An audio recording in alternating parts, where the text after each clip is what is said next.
बिस्मिल्लाहिर्रहमानिर्रहीम। अच्छा बच्चों, जैसा कि आप कहा था कि अब मैं इस सवाल में क्वेश्चन नंबर 12 सॉल्व करवा के दिखाता हूं। देखो रिक्वायरमेंट कैसे होगा, बुक स्टडी नोट्स का क्वेश्चन नंबर 12।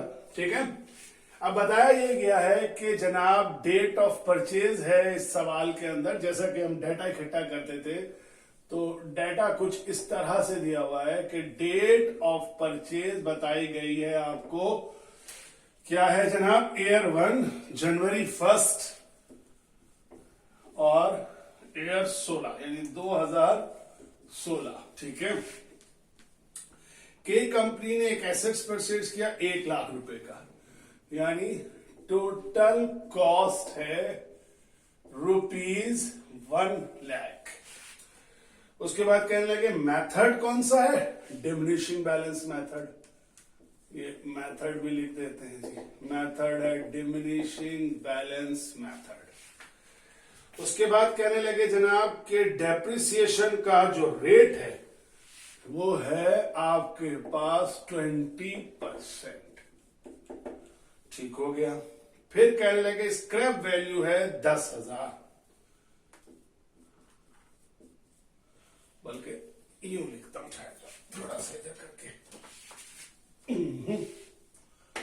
अब जो दो चीजें दी हैं उसको थोड़ा चेंज करके देखता हूं। यानी उन्होंने बताया क्या कि स्क्रैप वैल्यू है 10,000 और साथ ही बता रहे हैं कि लाइफ कितने साल है?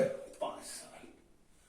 अब सबसे पहले तो ये समझ लो कि इस वक्त जब total cost diminishing balance method है जिसमें टोटल कॉस्ट और डेप्रिसिएशन रेट दे दिया गया है, तो ना तो हमें स्क्रैप वैल्यू की जरूरत है और ना ही लाइफ की जरूरत है। क्योंकि बता चुका हूं पिछले लेक्चर में कि इसमें हमेशा अगर दी हुई भी हो, कान खोल के सुन लो, अगर स्क्रैप वैल्यू दी हुई भी हो तब भी हमेशा 0 कंसीडर की जाएगी। स्क्रैप वैल्यू का कोई रोल नहीं होगा। कौन से मेथड में? डिमिनिशिंग बैलेंस मेथड में। ठीक है, उसके बाद उन्होंने बता दिया कि साल का इख्तिताम ईयर एंड जो होता है वो होता है जनाबे आली December 31 ईच ईयर को। और रिक्वायर्ड है अब कैलकुलेट डेप्रिसिएशन एक्सपेंस 16, 17 एंड 18। तो अब कौन सा तरीका बेहतर था उसके हिसाब से करो। यानी क्या हेडिंग डालेंगे? रिक्वायर्ड 1 सॉल्व कर रहे, computation for depreciation expense by diminishing balance method. अब ये जरा सा आप लोग पेपर में जब कीजिएगा तो पूरा पूरा हेडिंग डाल लीजिएगा। ठीक है ना, यानी 2 लाइनों में डिमिनिशिंग बैलेंस मेथड। अब पहला डेप्रिसिएशन एक्सपेंस किस साल का? दिसंबर 31, 2016। ठीक है, कितना है वैल्यू? 1 लाख। कितना है रेट? 20%। अच्छा, ये बिल्कुल वैसे ही बनेगा। कितना आ जाएगा? 20,000। अगला साल 2017 माइनस कर दीजिए, कितना आया? 80,000। 20% कितना आ गया जी? 16,000। पर बिल्कुल फिगर वही रखिए समझाते वक्त ताकि ज्यादा बेहतर काम करना पड़े। 18 माइनस कीजिए 64,000, 20% 12,800। सही है, फिगर नजर आ रही है? सही देख लीजिएगा। ठीक है, ये हर फिगर को बता दीजिएगा सही आ रही है नहीं कैमरे में देखकर कि 12,800। छोटा तो नहीं है, फुल फॉन्ट। अच्छा, अब सेकेंड रिक्वायर्ड किया है पास journal entry for purchase and to record depreciation 2016 से लेकर 18 तक का। ठीक है, जर्नल एंट्री मांगे, यहां पर आता हूं रिक्वायर्ड 2। ठीक है जनाब, कंपनी का नाम लिखा, कौन सी मांगी है उन्होंने? अभी सिर्फ क्लोजिंग एंट्री तो नहीं मांगी है, मांगी है रिकॉर्ड डेप्रिसिएशन एक्सपेंस। क्लोजिंग ही बना देते हैं, सारी बना देते हैं। ठीक है, तो लिख दीजिए ऐसे, क्योंकि सारी एंट्री जो बनती है ना जनरल में बनती है, तो आप बेशक जनरल एंट्री लिख दीजिए। अगर सिर्फ डेप्रिसिएशन होता तो एडजस्टिंग एंट्री बना। यानी अगर सिर्फ डेप्रिसिएशन रिकॉर्ड होता तो उसको, और क्लोजिंग में होता तो उसको सिर्फ हेडिंग डाल सकते हैं एडजस्टिंग एंड क्लोजिंग, लेकिन इसमें परचेज भी है तो जनरल की हेडिंग डाल दीजिए। क्या है जनाब परचेज का? वही जनवरी 1 2016 क्या चीज थी जो परचेज हुई? इक्विपमेंट। लिखिए इक्विपमेंट डेबिट, कैश क्रेडिट, कितने से? 1 लाख से। अब मैं थोड़ा बोर्ड की तंगी की वजह से छोटा छोटा लिखूंगा, सही है? तो आप समझ लीजिएगा, ये एब्रिविएशन लिखूंगा। फिर इसके बाद December 31 2016 depreciation expense allowances for depreciation, पहले साल का 20,000। इसी तारीख को closing entry expense and revenue summary depreciation expense 20,000 से। पहला साल खत्म, अगला साल दिसंबर 31 2017 entry depreciation expense allowances for depreciation 16,000 से। Closing entry expense and revenue summary depreciation expense 16,000 से। ठीक है, कोई नई बात नहीं सिखा रहा, जो स्ट्रेट लाइन मेथड में था बिल्कुल वही तरीका है जो आपके पास आ रहा है। ठीक है, उसके बाद December 31 2018 depreciation expense debit allowances for depreciation, same date को expense and revenue summary depreciation expense 12,800 से। ये हो गया रिक्वायर्ड 2।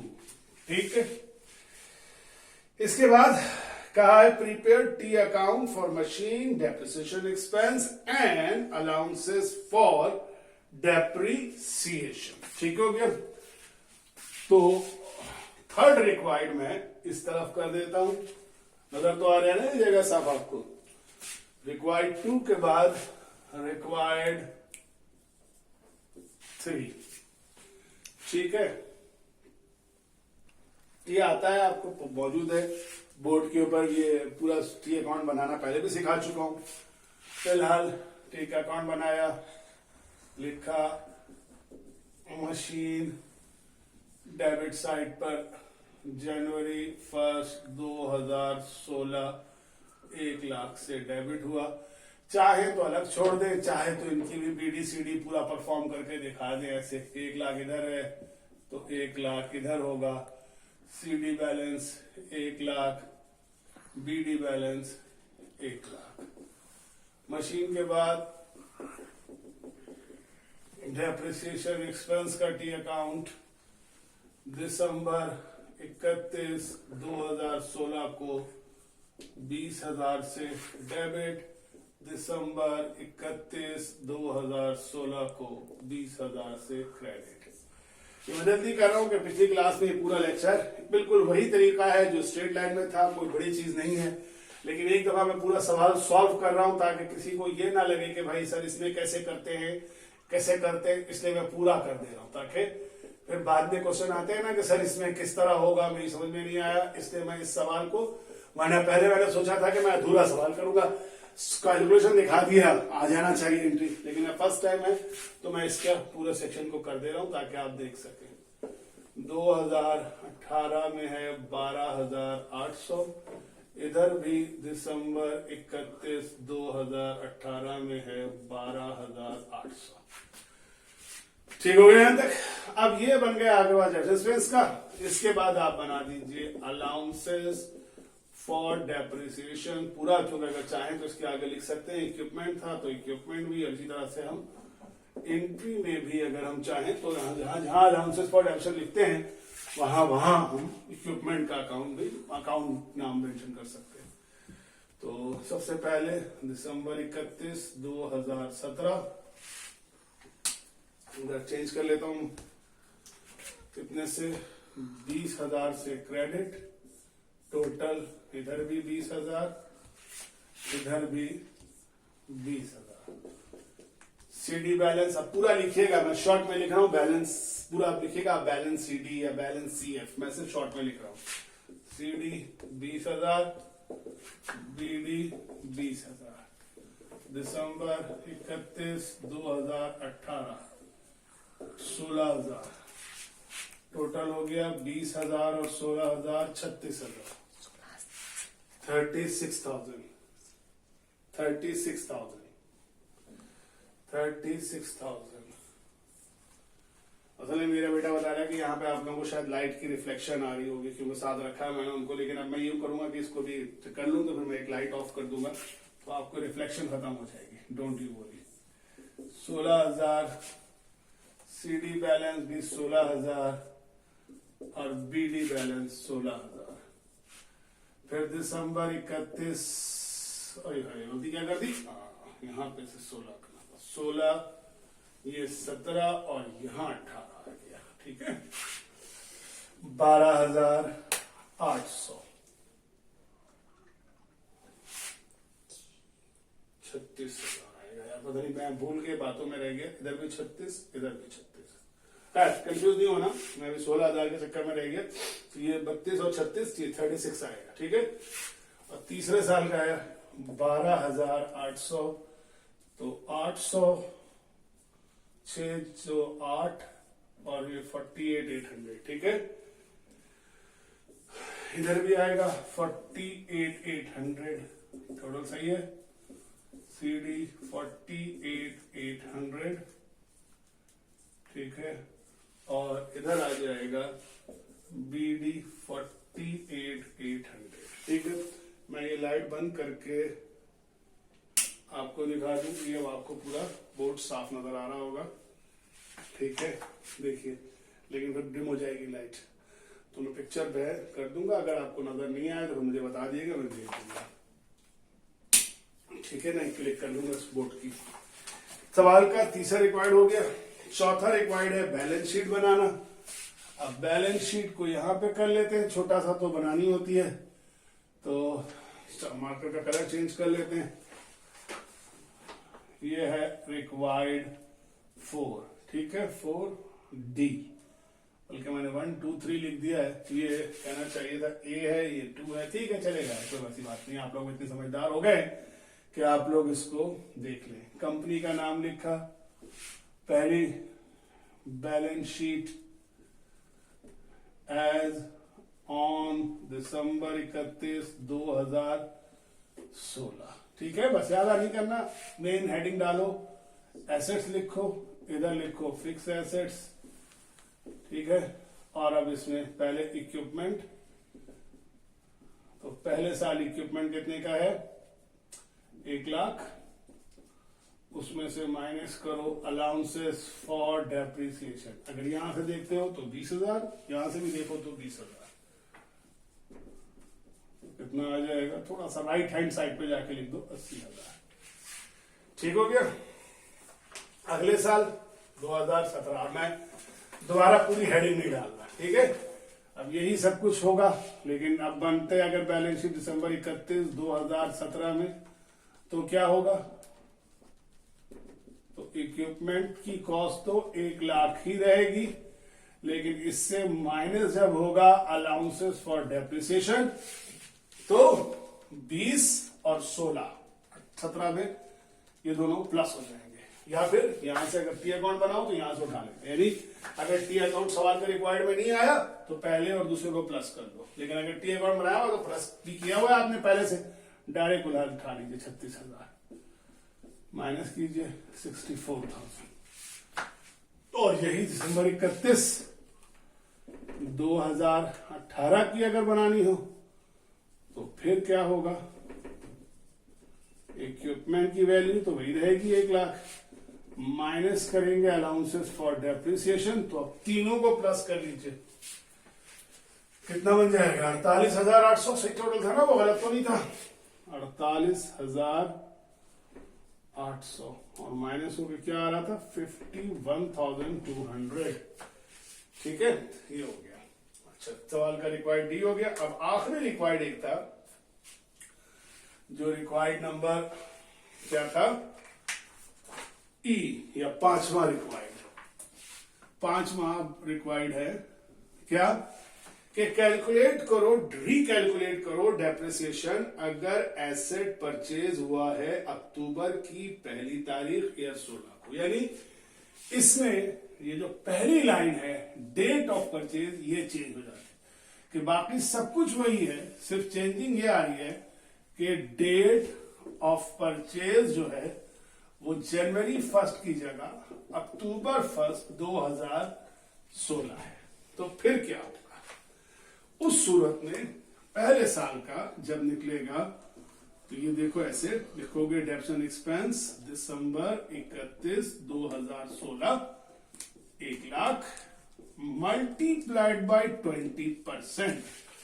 लेकिन चूंकि फिक्स एसेट जो है वो आपके पास कितने महीने रहा, अक्टूबर से दिसंबर तक काउंट कीजिए, अक्टूबर नवंबर दिसंबर, कितने महीने, 3 महीने।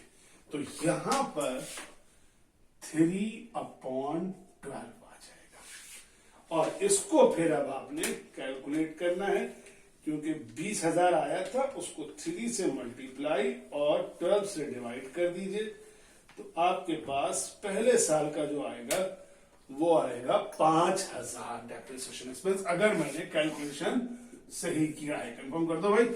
1 लाख का 20% लिया, 20,000 आया, 20,000 को 3 से मल्टीप्लाई करो, 12 से डिवाइड करो, पहले साल का 5,000। अब ये बात समझा चुका हूं, फिर दोहरा चुका हूं, 2-3 लेक्चर है, बार बार दोहराइए कि जो महीना होगा उस महीने से लेकर दिसंबर तक जहां तक निकाल रहे हो, फिर अगले महीने में अगला साल डेप्रिसिएशन एक्सपेंस दिसंबर 31 2017। अब 1 लाख से 5,000 माइनस कर दो, 95,000 का 20%।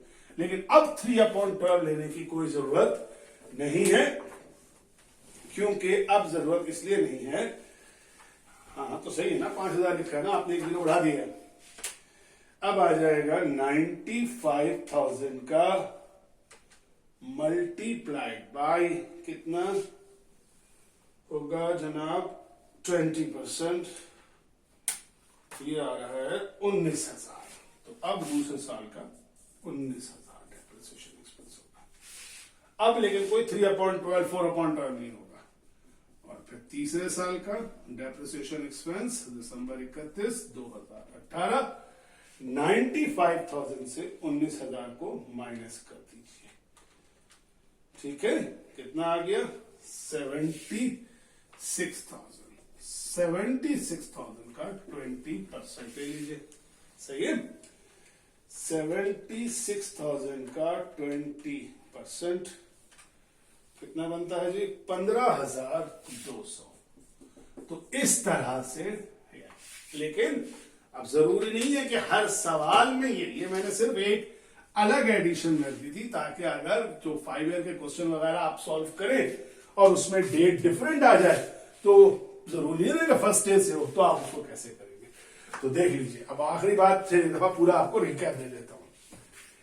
क्या बताया था मैंने पिछले लेक्चर में कि डिमिनिशिंग बैलेंस मेथड के अंदर हमें 2 चीजें चाहिए होंगी मेन, एक कॉस्ट और दूसरी डेप्रिसिएशन का रेट। जैसे कि बाकी पिछले मेथड में तो हमें 3 चीजें चाहिए थी, कॉस्ट, स्क्रैप वैल्यू और लाइफ। यहां लाइफ की जगह रेट होता है, ठीक है।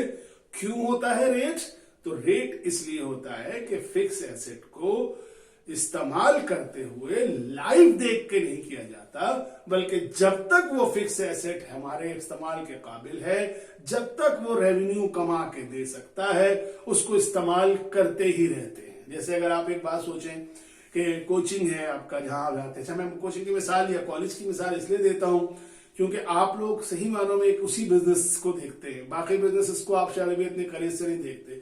तो सोचिए जो वो बेंच या वो डेस्क जिस पर आप बैठ के क्लास लेते हैं उसकी क्या लाइफ होनी चाहिए। ऐसे अगर आप जाएंगे तो बता देंगे इसकी लाइफ 5 साल है, 7 साल है ज्यादा।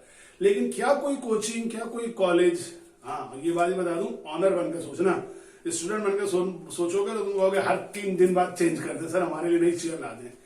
ऑनर बन के सोचो तो ऑनर के लिए अगर वो डेस्क, वो बेंच क्लास के अंदर रखी हुई है, बेशक उसकी लाइफ 5 साल है, लेकिन छठे साल भी अगर वो बेंच और वो टेबल सही है और उस बेंच की और क्लास चेयर की वजह से क्लास परफॉर्म हो सकती है, तो वो छठे साल भी उसको इस्तेमाल करेगा, 7वें साल भी इस्तेमाल करेगा, 8वें साल भी इस्तेमाल करेगा। यानी लाइफ देखकर फिक्स एसेट को इस्तेमाल नहीं करते, जहां वहां पर डेप्रिसिएशन का रेट लेते हैं, फिक्स रेट लेते हैं और उस रेट को डिमिनिशिंग बैलेंस मेथड कहते हैं। और इस तरह के मेथड में हमेशा ये भी नोट करिए कि शुरू के ईयर्स में डेप्रिसिएशन एक्सपेंस ज्यादा आता है और फिर आहिस्ता आहिस्ता क्या होता जाता है, कम होता जाता है। ठीक है, अब बोलेंगे सर यहां तो ऐसा नहीं हुआ, तो यहां इसलिए नहीं हुआ क्योंकि यहां 3 महीने इस्तेमाल हुआ था, इसलिए ऐसा नहीं हुआ। ठीक है, तो that's all for this lecture. इसके बाद एक और आपको सवाल करवाता हूं और बताता हूं कि अगला क्या है। तो याद रखिएगा स्ट्रेट लाइन मेथड और डिमिनिशिंग। ठीक है, that's all. Okay, thank you, अल्लाह हाफिज़।